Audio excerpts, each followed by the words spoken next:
It's been a busy week for the New Orleans Saints, and so far, so good when it comes to the Sean Payton sweepstakes. We got all that and a little bit of lagniappe for you on today's episode of Locked On Saints.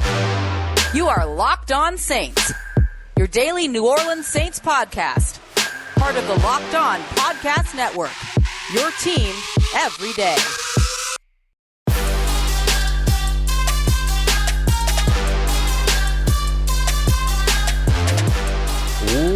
What is good, Who Dat Nation and Who Dat family? Welcome into another episode of Locked On Saints, your daily podcast covering your favorite team, the New Orleans Saints, part of the Locked On Podcast Network, your team every day. Thanks so much as always for making Locked On Saints your first listen of the day every day. Don't forget we're free and available on all podcast apps and on YouTube as well. And I'm your host, Ross Jackson, at Ross Jackson Nola on Twitter, your New Orleans Saints expert, credential member of the media, CrescentCitySports.com, USA Today's Saints Wire, Tuesdays on Locked On NFL, and here with you every single Monday through Friday on Locked On Saints. Today's episode of Locked On Saints brought to you by our friends over at BetOnline. More odds, lines, and props than ever before. Go and check them out today. BetOnline, where the game starts. On today's episode, it's been a busy week around the city of New Orleans when it comes to the New Orleans Saints. So let's give you our week in review like we'll do every Friday to make sure you're all caught up on everything that you need to know. We're going to take a look at the player decisions that await the New Orleans Saints, which have some time to develop. No hurry there, but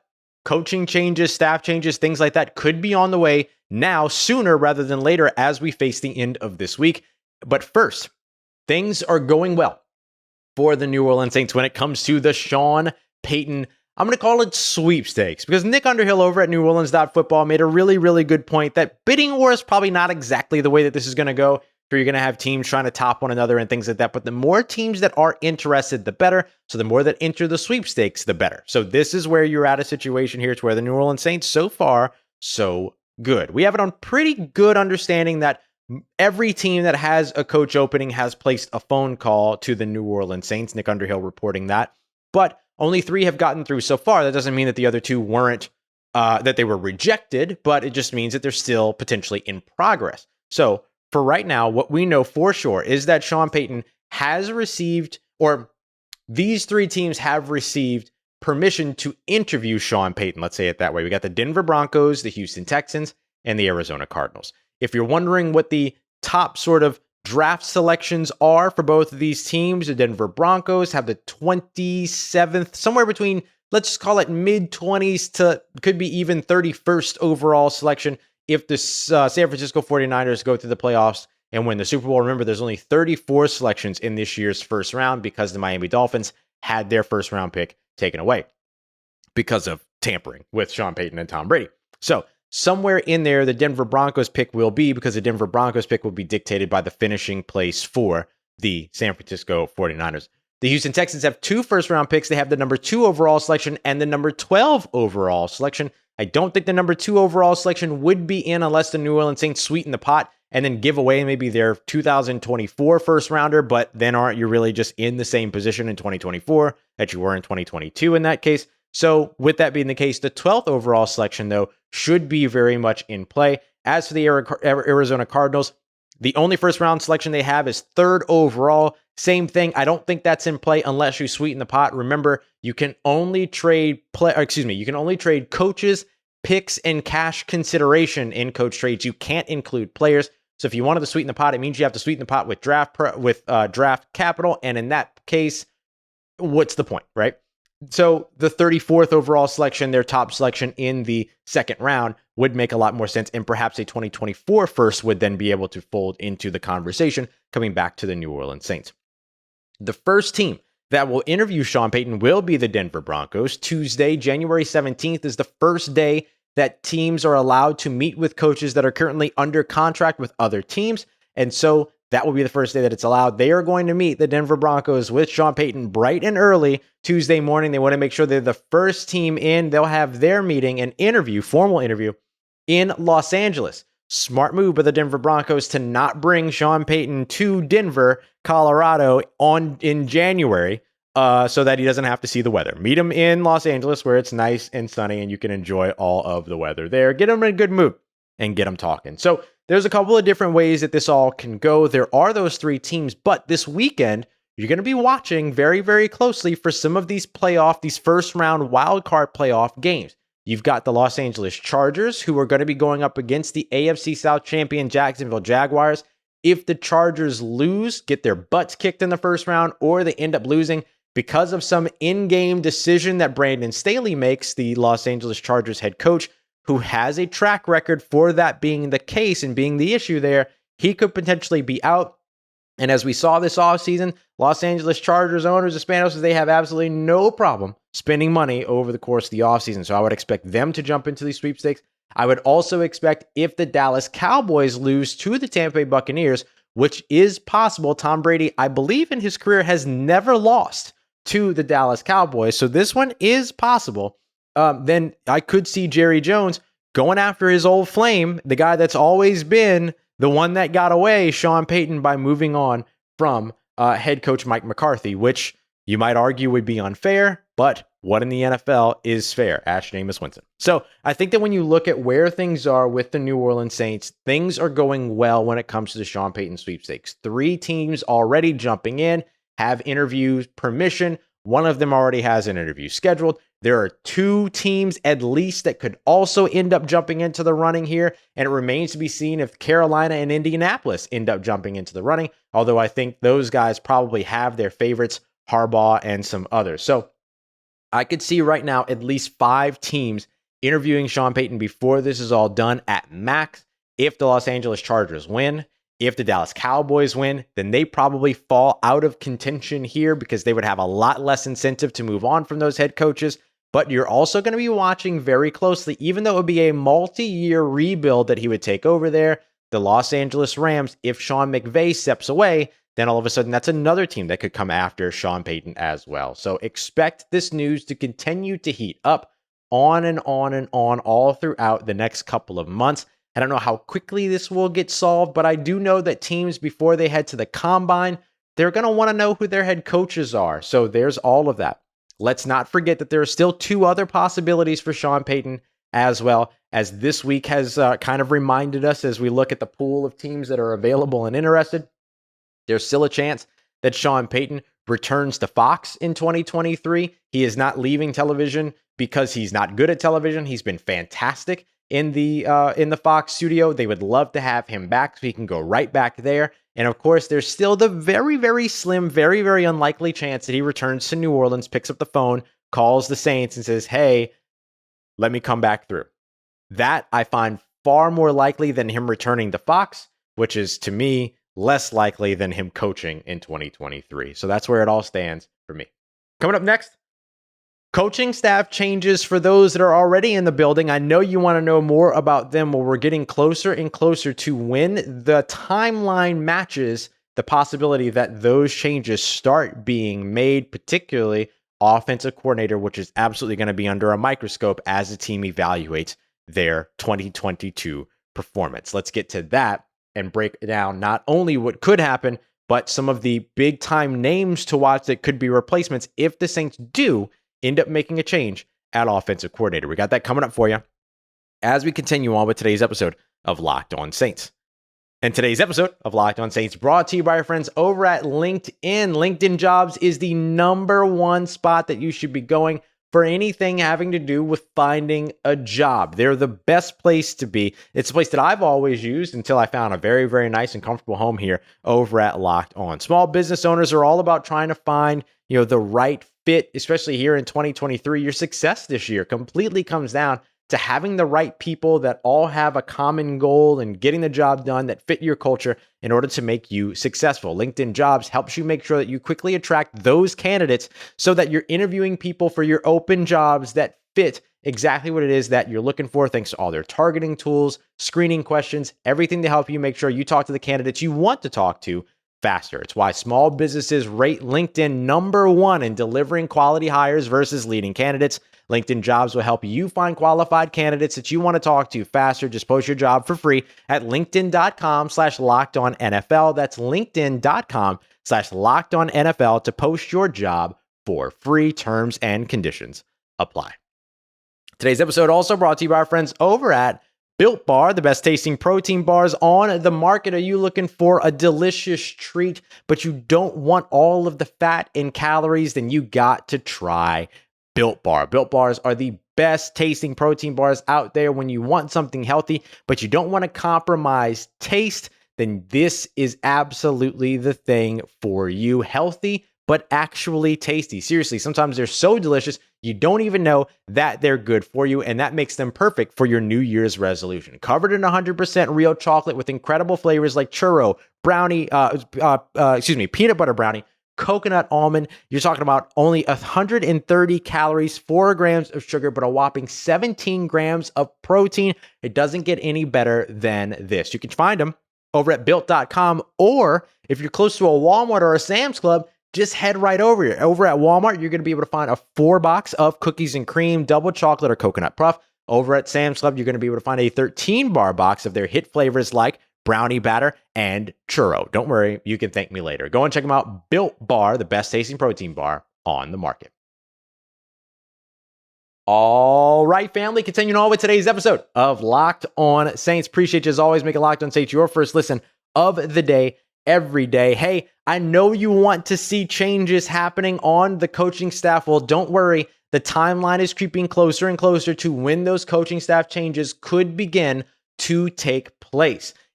For your second listen today, because I know you're checking me out first thing, make sure you also go and check out Locked On NFL as your second listen today, where you're going to be able to find all the biggest stories around the NFL, plus in-depth analysis on the biggest games with key predictions every Friday and Monday. Local insiders are covering every single game in the game-to-game episodes. Locked On NFL available on YouTube or wherever you get your podcast. So let's discuss this a little bit more, right? I know you want changes on the New Orleans Saints coaching staff. Nothing has happened this week, but that doesn't mean that nothing will happen. It's just that the Saints are on their own timeline here. There's no rush. There's no need to rush because they can't even interview people as of right now. Not guys that have jobs. They can interview folks that are already out of the league, but it's going to take a little bit of time before they're able to start interviewing some of these folks. And nobody's going to get hired this week, or at least they shouldn't. If anybody gets hired this week, don't worry, you didn't want them anyway. So some of the coaching staff changes that you're going to be looking for are going to be ones, of course, that come down to the offensive side of the football. I think defensive coaching staff changes could happen if they decide that they want to go back to one single defensive coordinator. So that could be Ryan Nielsen or Chris Richard, or maybe one of those guys gets a phone call to go and interview for one of these other open gigs that are out there. Like, let's say maybe Aaron Glenn gets picked up by somebody, so the Detroit Lions give a call, or the Cleveland Browns right now, they have an opening. They moved on from Joe Woods. They're interviewing Brian Flores, but if that doesn't work out for their DC, one of these guys, Ryan Nielsen, who has been a hot name all across coaching staffs for quite some time in coaching searches, and even Chris Richard, who has been a defensive coordinator in the NFL before with the Dallas Cowboys, could end up getting a phone call. So that might force the New Orleans Saints to make a change there and go down to one defensive coordinator anyway, but they could also just want to do that. So along with that, the next big thing is going to be, of course, head coach and offensive coordinator. Head coach doesn't look like it's going to be changing. Our understanding, Dennis Allen's understanding, is that he's the guy in 2023. And that's pretty much what we've expected from the moment that they didn't get Deshaun Watson, right? Dennis Allen went after the quarterback that he wanted in New Orleans, didn't get that quarterback, so that almost guaranteed him a second year with just about any possibility of things that could have gone, how this season could have gone. He ended up with 7 wins. He's back in 2023. Wouldn't be surprised by that unless Sean Payton picks up the phone. But again, highly think that's very much think that's unlikely. So then offensive coordinator is the next spot. So what's going to happen here is that over the course of this week and into next week, Dennis Allen, Mickey Loomis, Michael Parrington, who's over on the pro personnel side, Jeff Ireland, who's over on the college personnel side, their coordinators will all come together and kind of honestly evaluate everything that's going on with the team and then make decisions on whether or not they want any changes at any of those spots on the staff, but also any personnel changes, any tweaks of the offense, tweaks of the defense, and then start working towards those goals starting next week. So next week, maybe even tomorrow, but more likely next week, although I'm not ruling out Friday. So tomorrow, sorry, I'm recording this Thursday night, so tomorrow being Friday. That's when you're going to start to hear things. So get ready for the changes because they might be on the way. if the New Orleans Saints do make a change at offensive coordinator, which again, I do think is likely, Pete Carmichael, all the reports said he was going to stick around with the New Orleans Saints, but he wasn't going to be an offensive coordinator, didn't want to interview for the head coaching job, was going to take a different role with the team. Then all of a sudden he was offensive coordinator. It always kind of felt like that was maybe like a stopgap in between something else happening. I always assumed maybe they were getting Ronald Curry ready, for instance. They elevated him from quarterbacks coach to quarterbacks coach and pass game coordinator. That is an offensive coordinator trajectory. Could he get a shot? Or do the Saints decide after going and staying in-house between the 2021 year and the 2022 season and seeing how much success that didn't necessarily bring them in 2022, they might decide, no, let's go outside the facility, external hire, shake some things up. Who are some of those names? There are three that I want to make sure that are on your radar. I've discussed them in previous episodes, but I want to recap them now because the whole point is recapping throughout the week here. Mike LaFleur, who was just recently let go by the New York Jets. They had received several phone calls inquiring about Mike LaFleur's services and whether or not they could bring him in for an interview. Mike LaFleur did not help the New York Jets put together an outstanding offense all told last season, but weeks 1 through 9, it was really, really good what they had going on there. Breece Hall got hurt 7 games in. They lost the game right after that, won a game, and I don't think that they won a game for the rest of the season. The quarterback situation was in shambles. They invested way too highly in Zach Wilson. They got played by a pro day. It happened. But then Mike White went in, and then Joe Flacco went in, and then they did it all over again. It was all weird. But the thing that I like about Michael LaFleur is his integration of the short intermediate West Coast offense that we know works in the NFL, working low to high, something New Orleans Saints fans were asking the Saints to do week 4 for Jameis Winston, and instead they just changed quarterbacks altogether. But also adds into that the Gibbs, what's called the counter gap scheme. So it's a little bit of man run, but it's all about misdirection. And so what Mike LaFleur brings in is a lot of pre-snap motion, brings in a lot of post-snap motion after or right at the snap. The New Orleans Saints use those things, but early on in the season, they were like 31st in pre-snap motion usage. And when they use at the snap motion, which means basically somebody crossing the formation when the ball is snapped, they did it on 31% of their run plays. They only did it on 1% of their passing plays, so it was a tell. And this was a massive issue for the New Orleans Saints, was the predictability of their offense in 2022.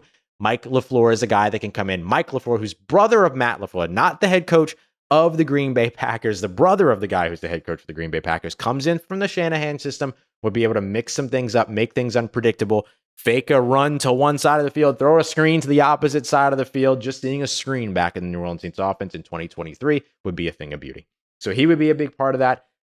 Right in the exact same mold as him, coming out of the Shanahan system, would be a guy by the name of Bobby Slowick. Right now, he is the passing game coordinator for the San Francisco 49ers, working directly with Kyle Shanahan. That was the exact same trajectory that Mike LaFleur took. So very similar offense, very similar concepts, but without the 2 years of offensive coordinator experience. Another name to watch out for would be Brian Johnson. He's the quarterback coach right now for the Philadelphia Eagles. The way that he worked on and improved and helped Jalen Hurts go from a guy to where everyone was questioning whether or not he was going to be the starter or deserved to be an NFL starter to an MVP favorite. Brian Johnson had a load to do with that work. He would be an incredible piece to add to the New Orleans Saints, especially if they want to start to turn the page to a more updated offense that features a mobile quarterback. Not a quarterback that needs to run, just a quarterback that can run and help you extend plays, but has the arm to get it done, just like Jalen Hurts does. And of course, I don't want to leave out Ronald Curry here, who has been beloved in the eyes of NFL coaching circles, in the eyes of the New Orleans Saints staff. He could be an internal hire that could also bring in some fresh ideas. Think about the position on offense that performed at its absolute best this season. It was because they brought in an infused youth and the coaching staff, or there was the one unit where they did bring in an infused youth on the coaching staff. That was Cody Burns in the wide receiver room. There's potential here that Ronald Curry could be that guy at the next level when it comes to coordinator. Coming up next, let's take a look at the player changes that could happen. A little bit more time on these, but what will the New Orleans Saints do, for instance, with Michael Thomas? Well, they redid his contract. Let's break down what it means when they did that as we continue on and wrap up today's episode of Locked On Saints. And today's episode brought to you by BetOnline, your number one source for all of your sports wagering information. They've got odds, lines, props out of the wazoo, but they've also got news, they've got scores, they've got articles, everything that you're looking for so you can keep up with sports and making sure you're keeping up with the betting edge as well. They've even got sports betting podcasts that you can listen to. I know you love sports podcasts, but if you want a quick and easy way to keep up with all of the trends in action, then BetOnline is for you. You can also get in and bet on where Sean Payton's headed next. You want to take a look at the odds for some of the open head coaching positions, where maybe the next head coaching position to open might be. Whole bunch of stuff for you to get in on, and that's just the NFL. You can also get in on the NBA, NCAA. You want to get in on some college basketball, which is always fun to bet on with March Madness. Just a little bit down the road here as we get through Carnival season right on the other side, and much, much more, including they've got esports, they've got auto sports, they've got golf. I mean, they've got a whole bunch of stuff for you to check out. So go and check them out today, betonline.net, where the game starts. Let's get it, Who Dat Nation. Wrapping up today's episode of Locked On Saints with a quick look at what we've learned about player personnel moves over the course of the last week. There were some big decisions for the New Orleans Saints to make, but they've got some time here to think some things through. But some potential franchise-shaping things on the way. What are they going to do at quarterback? What are they going to do with Michael Thomas? Those are big deals. On Saturday, before the Week 18 game, we got a little bit of a clue as to what the New Orleans Saints might do with Michael Thomas. They took his contract, they reworked it, dropped his salary from around $13 or so million to around $1 million, vet minimum, about 1.1. So it saves them money here this year in 2023. But what they did was that they took that money and then they moved it to the 2024 season and added what's called a roster bonus, which would hit on March 17th of this year, or the third league day this year. So that's in March, mid-March. So if Michael Thomas is on the roster mid-March this year, that means that the New Orleans Saints owe him a guaranteed $32 million in 2024. Now, there are further ways to amend that and adjust that. What this does mean, though, is that the Saints have options. If they keep him, then this is really no different than a contract restructure. That's all that it is, which you were going to end up doing with him anyway. So the purpose of doing it could have just been to open up the salary cap space in 2023, and maybe the microscope got put on it because there are questions about Michael Thomas's future in New Orleans after playing just 10 games in 3 seasons. The other option is that the Saints move on from him. This saves them the cap space in 2023. They can then move on from him, designate him as what's called a post-June 1 transaction, which means that he would be off the roster, but they would carry his salary through June 1 and then June 2nd. Then all of a sudden, everything on the books would clear up, which means through free agency, through the draft, all of that. The next piece to look at would then be, what do the New Orleans Saints do if there's an opportunity to trade him? They could do the same thing. They could designate as a post-June 1 transaction, but it's going to be really, really tough to trade somebody that's going to end up on your roster in 2023, having money in 2024 become guaranteed. That's a hard thing to move. The Las Vegas Raiders are about to find this out when it comes to Derek Carr. So that's the big caveat when it comes to the trades. They could move him, but you might not get the draft picks you think you actually deserve for him based on his salary. So that's going to be a tough thing for the Saints to do. It seems most likely that if he's off the team, he'll be cut. I would probably put it at about 60-40. 60% he's cut, 40% he's back on the roster next season. Never say never in the NFL. 2 guys that they moved the dates on are Marcus Davenport and David Onyemata. So they didn't renegotiate their contracts. They just renegotiated a date. It was going to be in mid-February to where their contract numbers would become guaranteed in 2024, which would be dead money, basically. $10.1 million attached to Marcus Davenport. I believe it's 7.6 that's attached to David Onyemata. Forgive me, that might be backwards. But the Saints now have until mid-March, the same date as Michael Thomas, to figure things out with them. I do think that the Saints will make a concerted effort to re-sign for multi-year deal David Onyemata, maybe coming in a little bit less than what his second contract was, just based on the production that you've seen. Second contract, you're giving them contract money based upon where you think they're going. Third contract, you're giving them contract money based on where they've been. David Onyemata has not been the breakout guy that we expected just yet, but doesn't mean that it won't happen. Also doesn't mean that he's been playing poorly, so he should get a nice contract. Hopefully the New Orleans Saints can keep him in New Orleans, because right now they have no defensive tackles under contract in 2023. I'm going to tell you why here in just a second. Marcus Davenport, on the other hand, I think you got to let him test the market. I really do, because you let him test the market. You either get him to agree to like a short-term, low-end, prove-it deal right away, or you let him test the market and find out what he's going to get. But you don't want to be in a bidding war to return somebody who had a half sack in 2022 in a contract year. It's an unfortunate situation. You want things to work out for him. They just didn't. So it's going to be hard to get the New Orleans Saints to really commit to anything big in terms of a contract there. Or maybe you go incentive laden, and in that way it works with a little bit of motivation. He said confidence was a big issue for him this year. Maybe watching the numbers tick up and knowing that that means that money is coming in can help a little bit with that confidence.